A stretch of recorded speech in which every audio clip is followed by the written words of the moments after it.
to Bad Movie Beatdown, and feel free to accompany me to hell as I review Van Helsing. The brainchild of director-writer Stephen Sommers, Van Helsing is a messy tribute to the Universal horror movies of the 1930s and 40s, including the likes of Dracula, Frankenstein, and The Mummy. The Mummy, of course, was remade by Sommers himself in 1999, in a box office success that gave Sommers the keys to more of Universal's classic monsters. This is despite a messy, overly CGI-filled sequel, The Mummy Returns, which foreshadowed what was to come. In many ways, this movie is similar to the previous year's disastrous The League of Extraordinary Gentlemen, which also put classic characters to ill effect and underperformed in the same way, killing a potential franchise and a spin-off series called Transylvania that were being planned. Here's why Van Helsing is a monster that needs a good staking. The film appropriately opens with a burning Universal logo transitioning into a scene of a village mob marching on Castle Frankenstein in Transylvania in protest against grave robbery for scientific experiments. Inside, Dr. Frankenstein succeeds in his dream of creating life. With the castle under attack, his employer, Count Dracula... Wait, Count Dracula? Mixing Mary Shelley and Bram Stoker? Oh yeah, I'm sure this will go together brilliantly. But yes, anyway, Count Dracula requests that the creature be transferred to his command so he can use it to launch his own race of minions. Dr. Frankenstein, now betrayed by his assistant Igor and horrified by such a concept, takes up his guard. Stay back! You can't kill me, Victor. I'm already dead. Wow, way to rip off Fellowship of the Ring in the first 5 minutes of the movie. This is a great sign of things to come. So Dracula kills the Doctor and the creature escapes from his chair and knocks Dracula into the fire, fleeing the castle, his dead creator in hand. The mob spies the creature heading for the windmill, whilst Dracula pulls an Imhotep and flies off. With the Frankenstein monster inside, the mob burn down the windmill to the ground, roasting him alive and leaving Dracula and his bride severely disappointed. Be warned, folks, this is the only bit of the movie that feels like a Universal horror of old.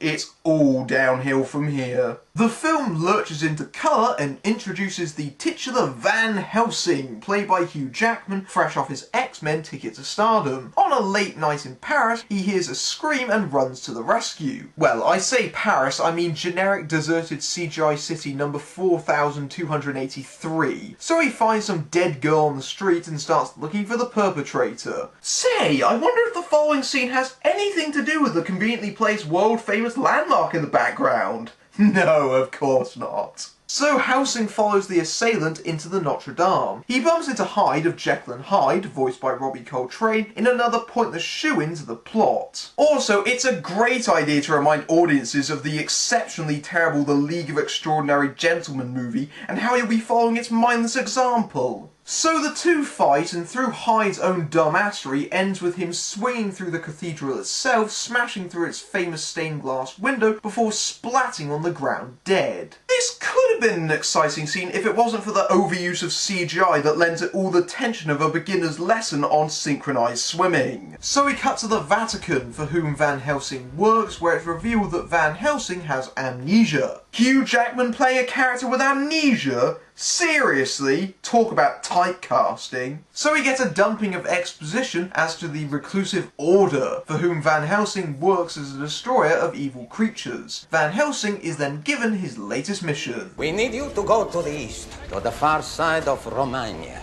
lorded over by a certain Count Dracula. Dracula? 450 years ago, a Transylvanian knight named Valerius the Elder promised God that his family would never rest nor enter heaven until they vanquished Dracula from their land. Boris Valerius, he disappeared almost 12 months ago. His only son, Prince Velkan, and his daughter, Princess Anna. The two of them are killed before Dracula is vanquished. 9 generations of their family will never enter the gates of St. Peter. We cannot let them slip into purgatory. So you're sending me into hell? Yeah. Van Helsing is then given a piece of parchment that will most definitely not conveniently fit somewhere, with an insignia that matches his ring. For Foreshadowing! We are then introduced to Carl, played by David Wenham, the Resident Q ripoff and comic relief vehicle. He gives Van Helsing his gadgets, including his crossbow and a mysterious gizmo. What's it for? I don't know, but I'm sure it'll come in handy. 12 years, you don't know what it does? Don't worry, I'm sure you'll conveniently remember when the time comes. So we cut to Transylvania with one of the descendants, Velkan, using himself as bait to lure out a werewolf unleashed by Count Dracula. Great fucking idea when you're one of 2 remaining members of your family line and it's hugely important that you survive. So they trap the werewolf in a cage and proceed to shoot it. However, only a silver bullet from Velkan's gun can kill it, and he dropped it. But wait, the incompetent bastards shoot the rope holding up the chain, letting the monster loose. Oh, well done, you dipshits! We are also introduced to Princess Anna, played by Kate Beckinsale, who gets chased by the werewolf. Velkan saves her by jumping in front of her, firing the silver bullet and falling off the cliff.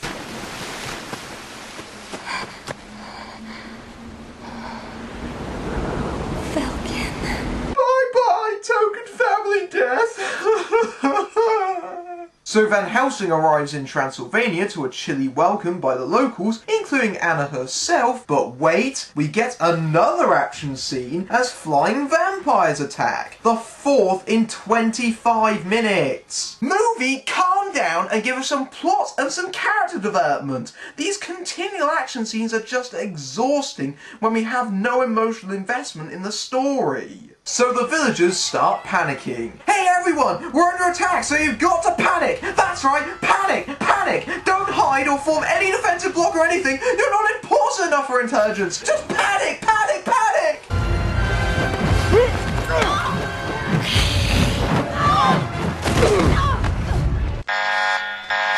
So it is revealed that the vampires are Dracula's shape-shifting brides who aim to kill Anna with their deadly cleavage. After Anna is nearly killed by 2 of the brides, Van Helsing successfully douses his arrows in holy water and kills one of the brides, causing the other 2 to flee. And that ends that CGI fest. He's the first one to kill a vampire in over 100 years. I'd say that's earned him a drink. So a vampire hasn't been killed in 100 years and Van Helsing does it mere moments after arrival? Wow, your family line really sucks. We then cut to Dracula in his lair, who literally acts up the wall. We never kill more than our fill, and less than our share. Can they say the same? Do not worry. I shall find another bride. Do we mean so little to you? Have you no heart? No! I have no heart! Richard Roxburgh, you're a decent actor, but please take your damn Ritalin and learn how to pick scripts. Oh, and by the way, he was the villain in the League of Extraordinary Gentlemen. Starting to notice a pattern yet? We cut back to Anna's castle, where it's revealed that Dracula once lived there in another exposition dump. My father would stare at that painting for hours looking for Dracula's lair. So, that's why you've come? I can help you.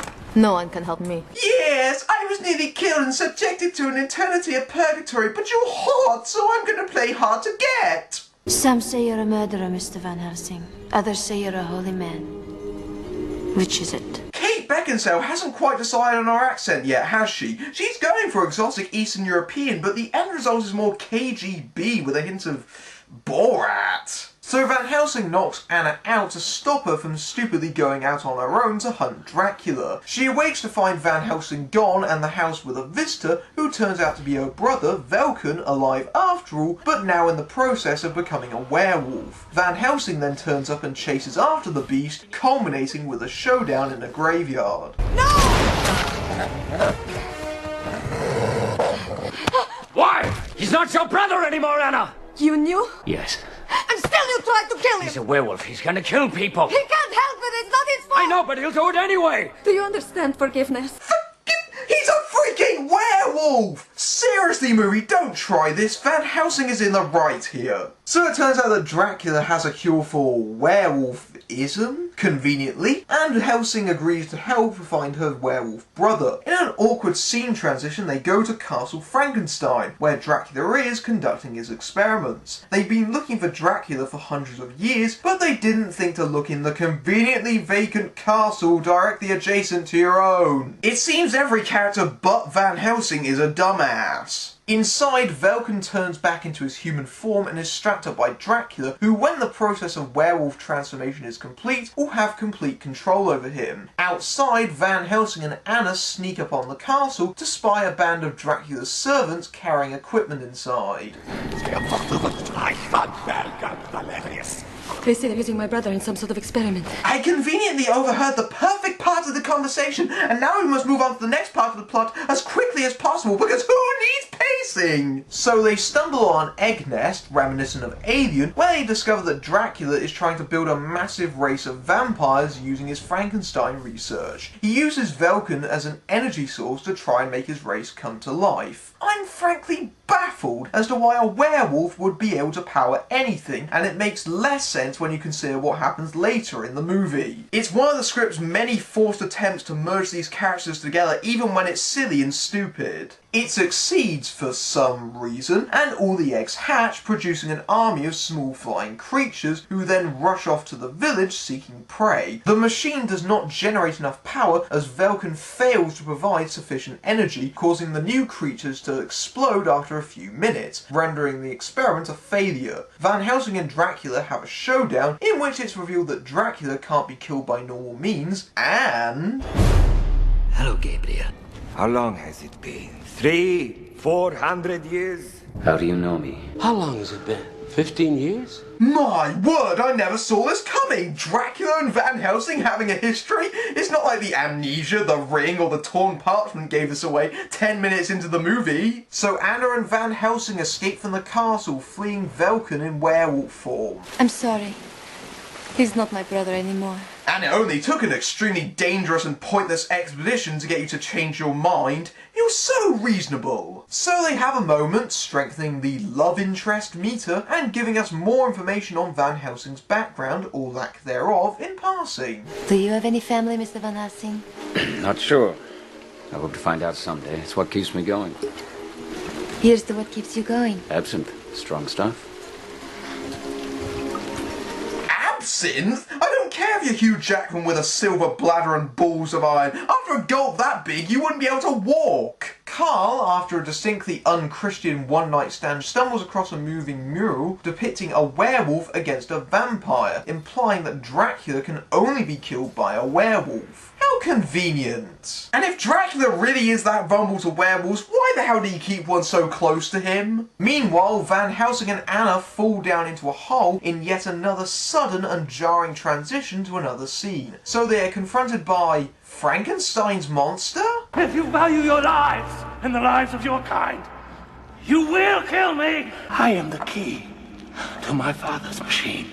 Life for Dracula's children. The very thing Dracula needs for his creation. How convenient it is right down this big hole near Dracula's castle, and how Frankenstein's monster managed to survive being flame-grilled and blown up is anyone's guess. So Van Helsing, despite the monster's request, does not kill it and decides to take it with them to assist them in their quest to kill Dracula. How he would assist them is anyone's guess. If he kills the monster, they have thwarted Dracula's scheme. There's no reason to keep him alive except the plot says so. They are seen by the werewolf, who has somehow found them in this random cave, and they have to flee Transylvania in order to keep the creature safe, which means we're on the move, with yet another action scene as they're caught up to by Dracula's bride, with Van Helsing doing an appalling CGI jump across his horses. They trick a bride into going after an explosive redupe carriage, sending stakes flying into her chest, killing her. Cleverly done! Shame this movie has dragged on so long with its shoddy pacing that I don't give a shit. So the action continues as Van Helsing nearly has his balls crushed by a wheel. Carl lets the monster loose to save Van Helsing in a scene so utterly devoid of tension he could be doing something else with his balls entirely. To keep the scene going just a few more minutes, they are then attacked by Velkin in werewolf form. So Van Helsing shoots him and the carriage crashes. They await to find Velkin in human form once again. Forgive me.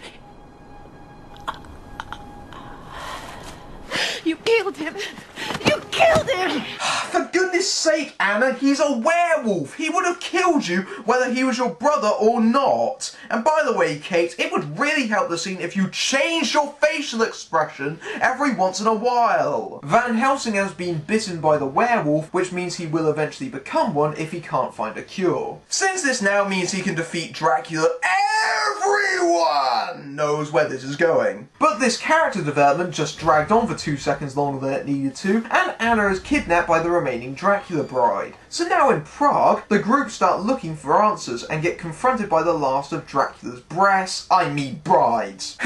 Seriously, with cleavage like that, you can't blame me for the odd nip slip. Slip! Shit! Ah! They are offered an exchange, the Frankenstein monster for Anna, and they agree to meet at the ball that evening to discuss it. What is the point of travelling cross-country across hundreds and hundreds of miles if he's already there by the time they arrive? Van Helsing knocks out the monster and hides his body in the graveyard to prevent any incident at the meeting with Dracula, and before we know it, we're already at the ball, in another totally seamless transition. The CGI acrobats up above is a nicely stupid touch, by the way. So Dracula does the typical Bond villain-esque act of dancing with his hostage before walking up to a mirror in which he and the other vampiric guests obviously have no reflection. Strangely enough though, it makes all the furniture disappear too. Apparently these are furniture vampires. Dracula explains that he's not expecting Van Helsing to make the trade and instead plans to make her his new bride. Van Helsing puts his plan to action, knocking out one of the acrobats. Carl pushes a fire eater into Dracula, setting him alight, whilst Van Helsing swoops up Anna. But wait, the fun isn't over yet, as it turns out they found the Frankenstein monster and captured him. You know, if they just took him instead of Anna, we wouldn't even need that stupid masquerade ball sequence. So they flee and... Ha!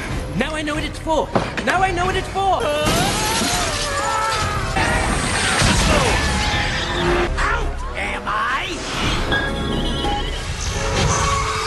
Told you! This is very convenient, like much of the plotting in this film. So they take the monster away by boat, which is conveniently right next to where Van Helsing and the others have landed. Edgar escapes with the monster, whilst Carl tells Van Helsing that his orders from Rome are to destroy the Frankenstein's monster after killing Dracula so he can't be used for further evil. Van Helsing doesn't like the news. Did you tell them what I'm to become? Did I tell you how to kill me? The correct angle of the stake as it enters my heart? No! The exact measure of silver? Calm the fuck down! Van Helsing is becoming increasingly consumed by the werewolf venom, and they return to Castle Frankenstein to find Dracula has returned to his lair. They've been looking for his lair for hundreds of years, and now they have only hours to spare thanks to the endless stupidity of our protagonists. He banished him to an icy fortress, sending him to a door from which there was no return. All right, so where's his door? I don't know. Well, unless he spontaneously pulls the answer out of his arse, the world is doomed! The door. Of course. This is the door. Oh right, he did! The laziness of this script is astonishing, and his remaining parchment fits perfectly, conveniently, and they are granted entry into Dracula's lair. Using his dumb, physics-defying CGI werewolf powers, Van Helsing launches them into the castle, which is filled with eggs. So they find Frankenstein frozen and being dragged up for experimentation. Frankenstein tells Van Helsing that Dracula has a cure for werewolves, but how exactly this cure came to being or into Dracula's possession is never discussed. Well hey, another fast-talking dialogue scene! Dracula has been using werewolves to do his bidding for centuries. Yes, but if one ever had the will to turn on him, he'd need a cure to remove the curse and make him human before it bit him. I'm going to talk really fast because I'm in the heat of the moment and we need to get this over with as quickly as possible, otherwise the audience will think about it too much and look at special effects! And that's what it's like watching Van Helsing. Van Helsing gets Igor to guide Anna and Carl to the cure whilst he goes to find Dracula. Oh yeah, and they kiss. So Igor leads them to the cure and traps them in the room. Well done, dipshits! The two are then attacked by the last Dracula bride, who is scolded by the material entrapping the cure, allowing Carl to escape. You can't go until I say you can go. Meanwhile, Carl runs into Igor, who tries to attack him with an electric prod, and Van Helsing tries to set Frankenstein loose, but it's too late as he's struck by lightning, bringing the creatures successfully to life. Van Helsing is knocked down by an airborne Dracula, whilst Frankenstein is sent flying, holding onto one of the electrical wires for dear life, with some of the most fake-looking CGI I've ever seen. He goes swing, knocking Igor over the edge and saving Carl's pork. He swings further and conveniently lands in the exact window Anna is behind, fighting the bride. Convenience, convenience, convenience. This is a perfect example of how filmmakers can misuse CGI so badly to do stupid, impossible sequences. The whole bit looked like a fucking Roadrunner cartoon. So it turns midnight, causing Van Helsing to turn into Wolverine, I mean a werewolf. So they fight and fight and fight, and the CGI overload has reached critical mass. It's literally the Scorpion King from The Mummy Returns to the power of 2. You know what's a really good idea to do at the climax? Take out the human element entirely and just have 2 pixelated blobs duke it out, because the audience will be really enthralled watching a PlayStation 2 cutscene. Go for it, man! Anna swings into the now trapped Carl, who calls for him to throw the highly precious cure to her. Oh yeah, brilliant idea. Potentially lose the world's only cure to werewolfism down the endless canyon. Unsurprisingly, she catches it in midair with no problems whatsoever, only to get knocked off by the Dracula bride, having a CGI fall that should have killed her. It is your blood that shall keep me beautiful. What do you think of that? I think if you're going to kill someone, kill them. Don't stand there talking about it. That's possibly the best advice I've ever heard. Take a leaf out of your own book and end it already. So Dracula Bride number 3 goes baba boom! And Sommers realises that we have enough time for one last binge on expository diarrhea as Van Helsing is forced back into human form. Did I mention that it was you who murdered me? Thanks for that. Smart viewers figured that one out 10 minutes into the movie because you made it so bloomin' obvious. Now, back in werewolf form, Van Helsing bites Dracula's throat out, killing him and all his creations. Anna spots him and tries to administer the cure, only to get knocked back. The cure is successfully applied, but at a price.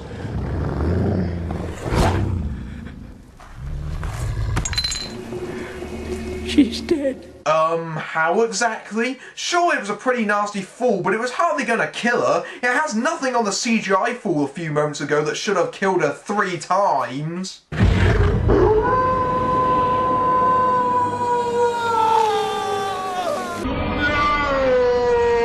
So they hold a funeral. As she is burned and our heroes mourn, the clouds open onto the sky, revealing her reunited with her family in heaven. What is this? The fucking Lion King? You must avenge my death, Kimba. I mean, Simba. Look, I am your father. This is CNN. And with that, the film ends almost as hurriedly as one of its many scenes. Van Helsing is probably one of the most frustrating works I've had to review on this show. The creatures, the art design, the modern rendition of Frankenstein, the scenery, they're all stunning on their own. Films, however, are not paintings, and Van Helsing is severely lacking in all areas aside. The film is basically a reskin of The Mummy, but souped up and even dumber. Van Helsing is Rick, Anna is Evie, and Carl is blatantly Jonathan. I understand that the mixing of monsters from various stories is a homage to crossovers like Frankenstein meets the Wolfman, but it doesn't work because the plot is clearly straining to put these characters together. Every development in the plot only serves as a bridge between set pieces, which themselves lack any thrill due to an overuse of CGI that lends the film a distinctly video gamey feel. The most frustrating thing about Van Helsing, however, is the concept itself. It's a good idea, a modern homage to the Universal horror movies, sort of like a Transylvanian Indiana Jones. It could have been scary and thrilling, and instead it's just a camp bastardization of the characters. I'm Matthew Buck, beating down bad movies everywhere.